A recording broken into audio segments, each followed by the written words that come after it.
Сәлеметсіздер ме, құрметті YouTube көрермендер? Бүгінгі раскладымызды махаббат үштігіне арнайтын боламыз. Бір ер адам, екі әйел адам. Лайк басып, видеоға, каналға тіркеліңіздер, комментарий ойларыңызды жаза кетіңіздер. Есімдеріңізді жазсаңыздар болады, немесе туылған жылдарыңызды комментарийға жазсаңыздар болады. Егер де подписка жасап, лайк басып, активно болып отыратын болсаңыздар, сіздерге маған жеке шыққан кезде скидкамен карта ашып беретін боламын. Раскладтарды скидкамен ашатын боламын подписчиктеріме. Енді махаббат үштігі.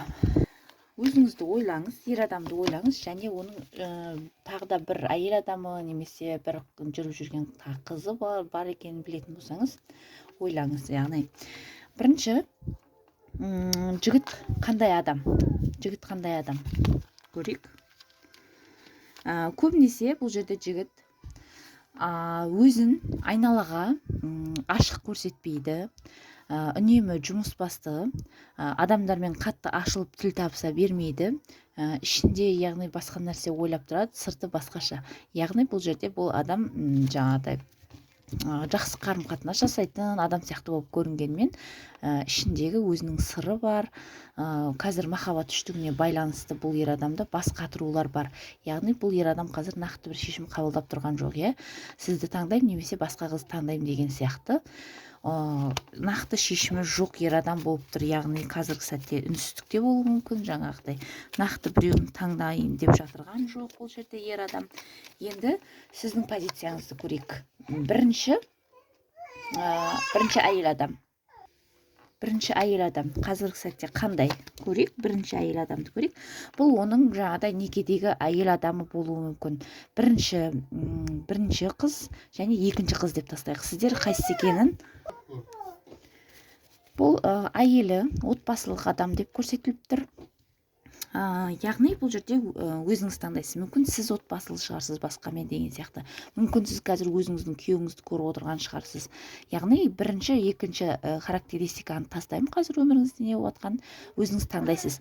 Бірінші или екінші әйел адам ретінде өзіңізді таңдайсыз. Бірінші әйел бұл жерде бірінші номердегі отбасылы ер адамның әйелі болуы мүмкін деп көрсетіліп тұр. Егер де сіз өзіңіздің күйеуіңізді көріп отырған болсаңыз, онда сіз бірінші әйел адамсыз.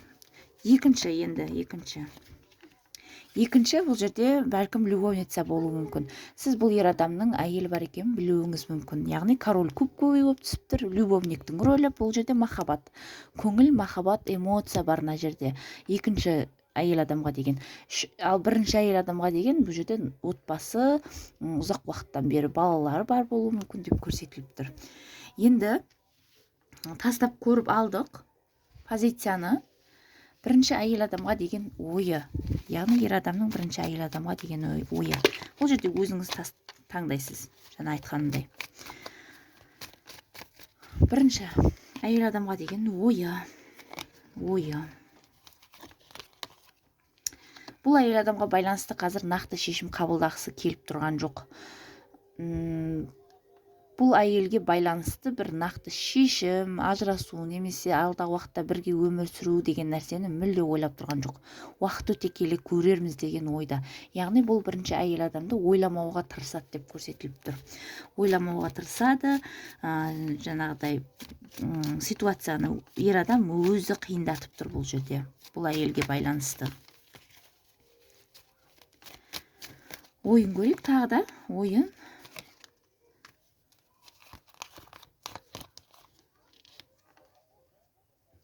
Бұл әйелдің, ер адамның ойынша, яғни бұл бірінші әйел адамға деген ойы, бұны жақсы көретін басқа ер адамдар бар деген сияқты ойларды ойлап тұр.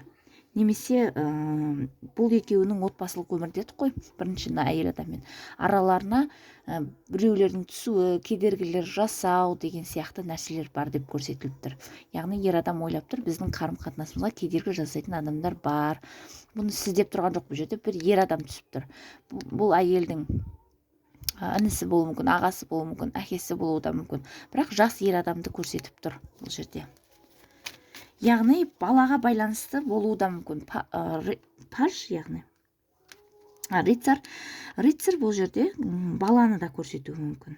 яғни ортақ бала болғаннан кейін нақты бір шешім шығару жоқ, бір кедергілер бар, әйтеуір деген сияқты ойлар. Шешім қабылдағысы келмейді, бас қатырғысы келмей тұр. Бірінші әйелге байланысты ортақ балалар бар болуы мүмкін, бір-біріне әзір байланып тұр деп көрсетіліп тұр. Енді екінші әйел адамға деген ойын көрейік. Екінші әйел адамға деген ойы.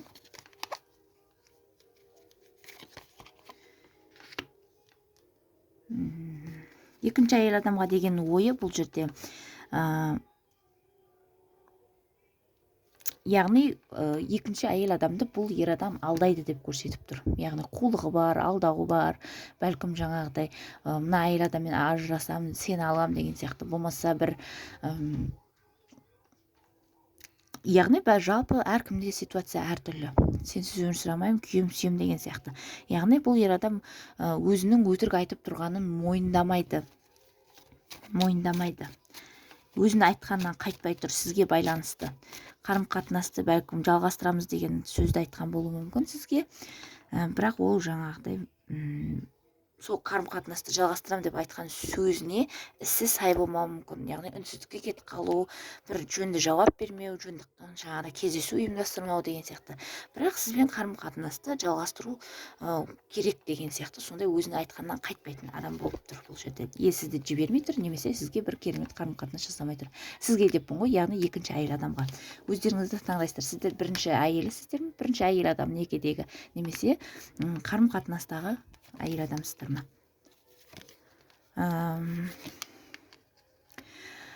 Бұл жерде екінші әйел адам бұл ер адаммен отбасы болғысы келіп тұр. Арманы, ойы, яғни бұл жерде отбасылық өмір болғысы келіп тұр. Бұл әйел адам қазір жалғыз, ажырасқан болуы мүмкін, немесе мүлде бойдақ қыз болуы мүмкін деп көрсетіп тұр. Яғни қыз бұл жерде екінші әйел адам номері отбасы болғанды қалап тұр бұл ер адаммен. Бірақ бұл ер адам бір өтірік уәделер беріп қулық жасап жүрген болуы мүмкін екінші әйел адамға байланысты ойы.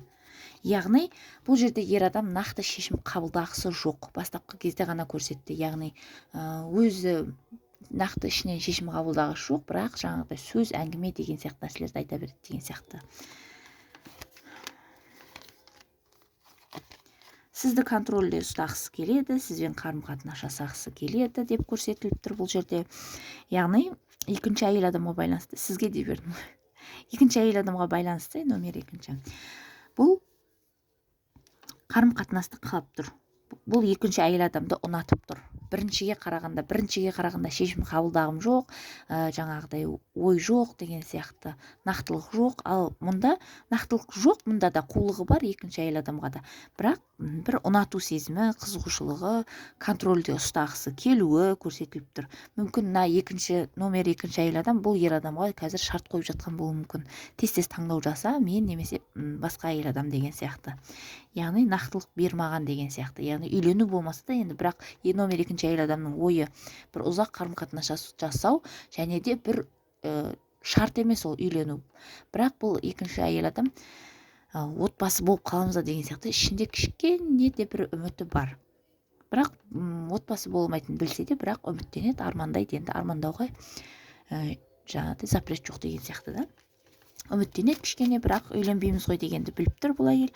Сондықтан нақты маған шешім бер, нақты сөзіңді айт деген сияқты, қарым-қатынас жасасақ дұрыстап тұрақты жасайық деген сияқты ойларды, шарттарды қойған болуы мүмкін. Ер адам бұл қазір соны ойлап тұр. Бұл әйел адамға байланысты жібергісі жоқ номер екінші әйел адамды. Енді сезімін көрейік, бірінші әйел адамға деген сезімі. Бұл екінші әйел адамға деген сезімі бұл жерде қатты бар деп айта алмаймын. Бірінші әйел адамға деген сезімі қатты бар деп айта алмаймын. Өйткені бұл жерде ұрысу, арада ашулану, жаңағыдай ашу келуі, өзінің жаңағыдай мінезін көрсетуі, мен ер адаммын деген сияқты, эгоистік мінезін көрсету. Яғни бұған жібіп тұрған жоқ бірінші әйел адамға. Эгоистік мінез көрсетіп тұр деп тұр. Енді екінші әйел адамға деген сезімі, екінші әйел адамға деген сезімі. Екінші әйел адамға деген сезімі өткен сәттерде қатты болған сезімі екінші әйел адамға, бірақ қимастығы бар, бауыр басуы бар деп көрсетіліп тұр. Екінші әйел адамға бір қатты сезім бар деп айта алмаймын. Бұл жерде уақытшалық махаббат сияқты. Бірақ ол мүлде жақсы көрмейді деген сөз емес. Өткен сәттерде өте қатты жақсы көрген екінші әйел адамды номері. Соңғы сәттерде уже қимастық, жіберейін ба деген сияқты ойлар кетіп жатыр екінші әйел адамға байланысты. Ойларыңызды жаза кетіңіздер, сіз бірінші номер бірінші или екінші деген сияқты. Есімдеріңізді жаза кетсеңіздер болады комментарияға. Ойларыңызды, өздеріңіздің өмірлеріңізде болып жатқандарыңызды қызыға отырып оқимын. Каналға тіркеліңіздер. Таро картасын үйрену скидкамен үйренсеңіздер болады. Қазақша қарапайым тілде үйретемін. Және де клиент табуға көмектесемін. Айына 400-500 мыңға дейін табыс таба алатын боласыздар. Және де менің подписчиктеріме скидкамен расклад ашатын боламын. Маған жазылыңыздар.